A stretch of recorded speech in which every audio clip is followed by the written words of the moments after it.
नहमदुहु व नसल्ली अला रसूलिल करीम अम्मा बाद फ़ाऊज़ु बिल्लाहि मिनश शैतानिर रजीम बिस्मिल्लाहिर रहमानिर रहीम कुल या इबादियल्लज़ीना असरफ़ू अला अनफुसिहिम ला तक़नतू मिर रहमतिल्लाह। आजकल जो हमारी आदत हैं तकरीबन हम में से हर भाई की, हर इंसान की,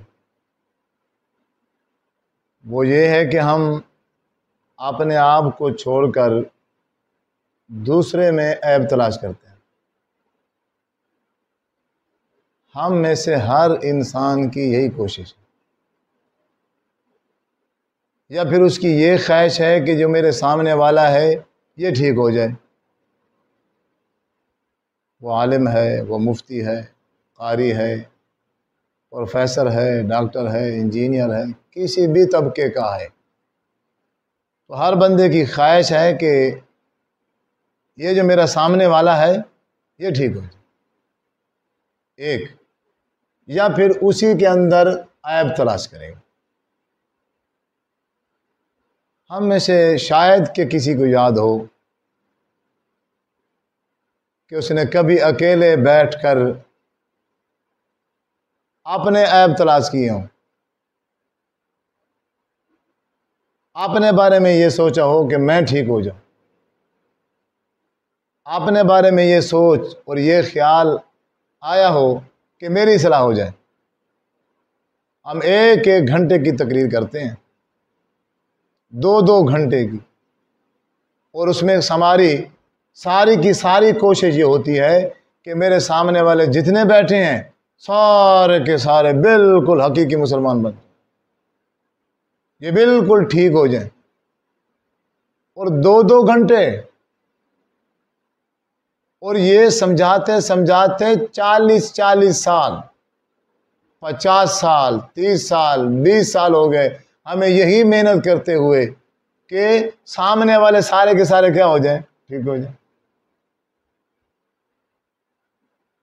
आप देखने किसी भी तबके में चले जाएं, किसी भी जगह पर चले जाएं, यही सोच है और यही कोशिश है। ये कोशिश इल्ला माशाअल्लाह है कि बंदा अकेले बैठ जाए, तन्हा बैठ जाए, और ये सोचे और ये ख्याल करे कि मैं अपने गिरबान में झांकूं और अपने ऐब तलाश करूं कि मेरा आज 30 साल की मेरी आज उम्र हो गई है, 40 साल का मैं हो गया हूं, 50 साल का मैं हो गया हूं, मैं एक दिन बैठ जाऊं, सिर्फ एक दिन अपने आप को दे दूं, अकेला और तन्हा बैठ जाऊं और मैं अपने 30 साल की जिंदगी को याद करूं। मैंने क्या किया है, मैंने कितनी नेकियां की हैं और कितनी बुराइयां, या मुझे कौन कौन सी बीमारी लग गई, झूठ की, गीबत की, चुगली की, जिना की, चोरी की, शराब की। वो तो मैं जब अकेला बैठूंगा, तन्हाई में बैठूंगा, अपने गिरबान में झांकूंगा तो मुझे नजर आएगा। मैं लोगों के अयूब देख रहा हूं और उनकी इस्लाह करता जा रहा हूं, और कभी मैंने अपनी इस्लाह की ही नहीं है। यकीन जानो, अगर हम में से कोई शख्स सिर्फ एक दिन, एक बार तन्हाई में बैठकर अपने दिल में झांक ले कि मैं इतनी उम्र का हो गया हूं, आज तक मैंने बुराइयां कितनी की हैं और नेकियां कितनी की हैं, तो इसकी दुनिया भी सवर जाएगी और आखिरत। बनी इसराइल के एक शख्स ने, सही बुखारी में हदीस है कि बनी इसराइल के एक शख्स ने अपनी उम्र के आखिरी हिस्से में, बूढ़ा हो गया है, बुजुर्ग हो गया है, एक दिन तन्हा बैठा और अपनी साबिका जिंदगी जो उसने गुजारी उसको देखा। उस पर जब नजर दौड़ाई तो पता चला कि मैं तो इस काबिल ही नहीं हूं, मैं तो इस लायक ही नहीं हूं। अगर इस पोजीशन में अगर मुझे मौत आ जाए तो मैं अल्लाह के सामने कैसे खड़ा हूं। जब ये ख्याल उसे आता है, वो अपने बेटों को बुला के कहता है कि जब मैं मर जाऊं तो मेरी लाश को आग लगा देना, उसकी जब राख बन जाए तो कुछ पानी में कुछ हवाओं में उड़ा देना। मकसद क्या है, सोच क्या है कि अब जो मैं जिंदगी गुजार बैठा, अब ये तो सारी की सारी गुनाहों में है, बुराइयों में है। मेरी पोजीशन और मेरी हालत तो ये है कि मैं अपने रब के सामने खड़ा होने के काबिल नहीं हूं। बस मेरी लाश को आग लगा दी जाए, राख बन जाए, हवाओं में पानियों में बहा दी जाए, ना मैं होऊंगा और ना कि मुझे अपने रब के सामने खड़ा होकर शर्मिंदगी उठानी पड़ेगी। अल मुख्तसर, जब अल्लाह तबारक व ताला ने उस पानी को और उस हवा को हुक्म दिया कि उस बुजुर्ग की वो जो राख है इकट्ठी करो, अल्लाह के इज़्न से वो दोबारा खड़ा हुआ। आप सल्लल्लाहु अलैहि वसल्लम ने इरशाद फरमाया, अल्लाह ने पूछा, ऐ मेरा बंदा ये क्या किया तूने? वो कहता है, या अल्लाह बस एक दिन मैं बैठा, तन्हा बैठा था, तो मैंने जब अपने गिरबान में झांका, जब मैंने अपना अंदर टटोला तो मैंने क्या देखा कि मेरा अंदर तो इतना गंदा है कि मैं तेरे सामने खड़ा होने के लायक भी नहीं।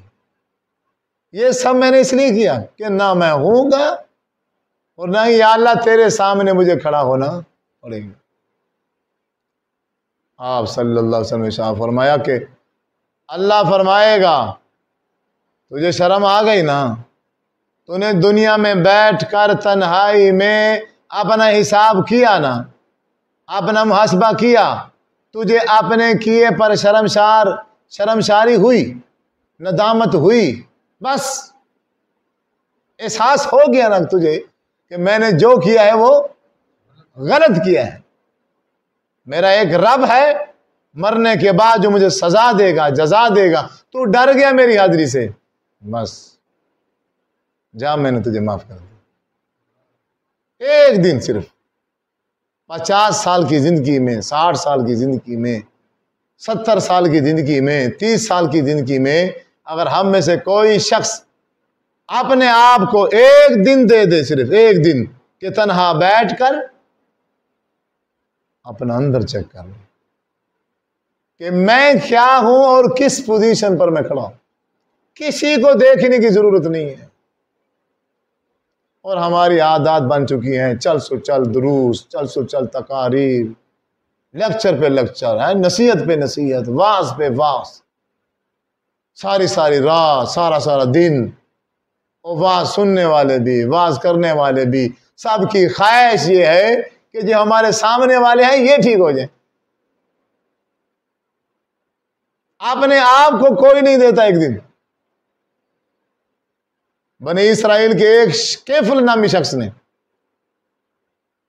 एक खातून उसके पास आई, बेचारी मजबूर थी, पैसों की जरूरत थी, जामे तिरमिजी में हदीस है। उसने पैसे का मुतालबा किया तो केफल नामी शख्स ने कहा कि मैं आपके साथ बदकारी करूं। वो बेचारी मजबूर थी, राजी हो गई। अल मुख्तसर, जब वक्त आया बुराई का, अब वो खातून अपने टाइम पर आई। जब वो केफल नामी शख्स जिना के लिए तैयार होता है तो क्या देखता है कि उस औरत का जिस्म वो कांप रहा है। उसने कहा, ये क्या है कि आपने पैसे नहीं लिए? मैंने पेमेंट अदा की है, आपको पैसा दिए, उसके बाद ये क्या पोजीशन है? ये क्या आपने अपनी हालत बनाई हुई? ये कब कभी क्या है? ये जिस्म कांप क्यों रहा? रिलैक्स हो जाओ। उसने कहा, दरअसल बात यह है कि मैंने जिंदगी में कभी ये बुराई नहीं, अल्लाह के अजाब के डर की वजह से मैंने जिंदगी में कभी ये गलत काम नहीं किया। मजबूर थी, जरूरतमंद थी और कोई चारा ही नहीं था। मजबूरी में आपसे पैसे लिए, वादा दे दिया आपको, लेकिन अब मुझे डर लग रहा है, अपने रब से खौफ आ रहा है कि अगर मुझसे ये गुनाह हो गया तो क़यामत के दिन का अजाब मैं कैसे बर्दाश्त करूंगा। अल्लाह के खौफ की वजह से ये मेरे जिस्म की कैफियत है।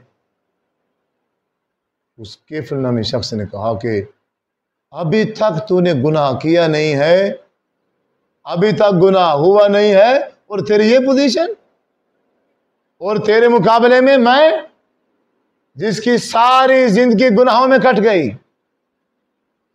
बस उसने ये लम्हे अपने आप को दिए, ये सोच और ये फिक्र वो अपने आप में ले गया, बैठ गया और अपने गिरबान में झांका और देखा कि मैंने क्या किया है आज तक। जब पीछे देखा कि मैंने आज तक सारा ये गुनाह किए हैं, तो फिर उसके दिल में अल्लाह का खौफ आया और उसने तौबा की। और आप सल्लल्लाहु अलैहि वसल्लम ने इरशाद फरमाया कि अल्लाह रब्बुल इज्जत ने उस शख्स को माफ कर। बने इसराइल का वो शख्स भी था जिसने 100 कत्ल किए थे। जब उसने अपना मुहासबा किया, अपने दिल में झांका, एक दिन उसने जब अपने आप को दिया तो उसकी जिंदगी बदल गई। मेरे भाइयों, अजीज साथियों, दोस्तों, आलिम हो, मुफ्ती हो, शायख हो, डॉक्टर हो, इंजीनियर हो, तालिब इल्म हो, उस्ताद हो, किसी भी तबके का हो, अगर हम में से कोई शख्स अपनी ज़िंदगी में अगर एक दिन अपने आप को दे देता है, उसकी दुनिया भी बन जाएगी और उसकी आखिरत भी समझ जाएगी। सिर्फ ज़िंदगी में एक दिन अगर आज हम दुनिया में अपना रजिस्टर चेक कर लें कि मैंने 30 साल में क्या किया है, 20 साल में क्या किया है, तो सब कुछ वाज़ेह हो जाएगा। वरना ये रजिस्टर एक दिन देखना जरूर है। मरने के बाद जब इंसान के सामने ये रजिस्टर रखा जाएगा फिर पछताएगा, है अफसोस एक बार मैं दुनिया में चेक कर लेता। जिसने अपने आमाल, अपने रजिस्टर को, अपने किरदार को 20 साल 30 साल जितनी उसकी उम्र है तन्हाई में बैठ के चेक किया तो आखिरत वाले दिन उसे परेशानी नहीं उठाई। आप भाइयों से, आप बहनों से, आप साथियों से मेरी सिर्फ यही गुजारिश है कि हम सब दूसरों को तो 2-2 घंटे नसीहत के लिए देते हैं, सारी ज़िंदगी उन पर खर्च कर देते हैं उनकी इस्लाह करने के लिए। आए एक दिन हम अपने आप को देते हैं कि जिस दिन में हम तन्हाई में बैठकर अपने गिरबान में झांकें और देखें कि मेरी उम्र कितनी है और आज तक मैंने क्या किया और क्या नहीं किया। जब हम ये सोचेंगे और अपने गिरबान में झांकेंगे तो इंशाअल्लाह सुम्मा इंशाअल्लाह हमारी दुनिया भी बदल जाएगी और हमारी आखिरत भी बदल जाएगी। अल्लाह से दुआ है कि अल्लाह रब्बुल इज़्ज़त हम सब को अपनी इस्लाह करने की तौफीक अता फरमाए। व आखिर दावाना अनिल हम्दुलिल्लाहि रब्बिल आलमीन। आमीन सुम्मा।